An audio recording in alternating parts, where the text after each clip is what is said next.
But there was a man related to Elimelech, a powerful man, and very wealthy, named Boaz. And Ruth, the Moabite, said to her mother-in-law, "If you order, I will go into the field and gather the ears of grain which escape the reaping hand, wherever I will find favor with the father of a family, who will be compassionate to me." She answered her, "Go, my daughter." And so she went and gathered the ears of grain after the completion of the reaping. But it happened that this field was owned by Boaz, who was of the kindred of Elimelech. And behold, he came out of Bethlehem and said to the reapers, "The Lord be with you." They answered him, "May the Lord bless you." And Boaz said to the young man who was in charge of the reapers, "Whose young woman is this?" He answered him, "This is the Moabite woman, who came with Naomi, from the land of the Moabites. And she asked to gather the remnants of the ears of grain, following the steps of the reapers, and from morning until now she has remained in the field, and, indeed, not for one moment has she returned home." And Boaz said to Ruth, "Listen to me, daughter.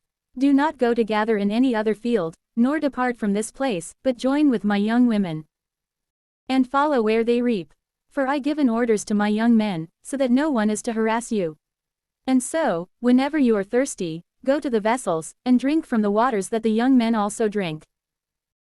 She, falling on her face and paying homage on the ground, said to him, "How did this happen to me, that I should find favor before your eyes, and that you would condescend to accept me, a foreign woman?"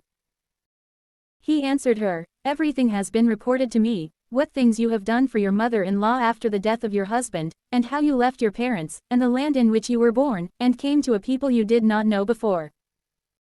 May the Lord repay you for your work, and may you receive a full reward from the Lord, the God of Israel, to whom you have come, and under whose wings you have taken refuge."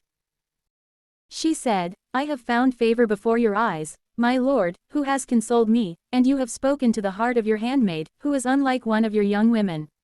And Boaz said to her, "When mealtime begins, come here, and eat bread, and dip your morsel in the vinegar."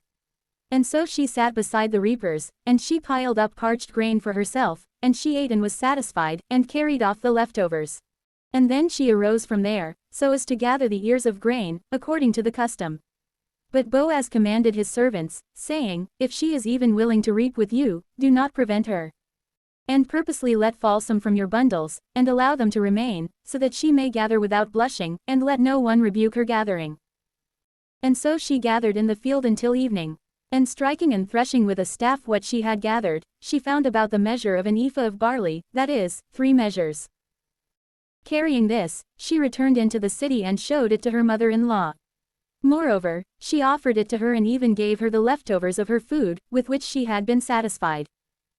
And her mother-in-law said to her, "Where have you gathered today, and where have you found work? Blessed is he who took pity on you." And she informed her with whom she had been working, and she said the man's name, that he was called Boaz.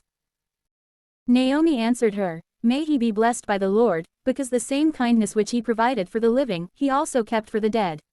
And again she said, "This man is our near relative." And Ruth said, "He charged me with this also, that from now on I should join with his reapers until all the crop has been reaped." And her mother-in-law said to her, "It is better, my daughter, to go out reaping with his young women, lest in a stranger's field someone may confront you." And so, she joined with the young women of Boaz, and from then on reaped with them, until the barley and the wheat were stored in the barns.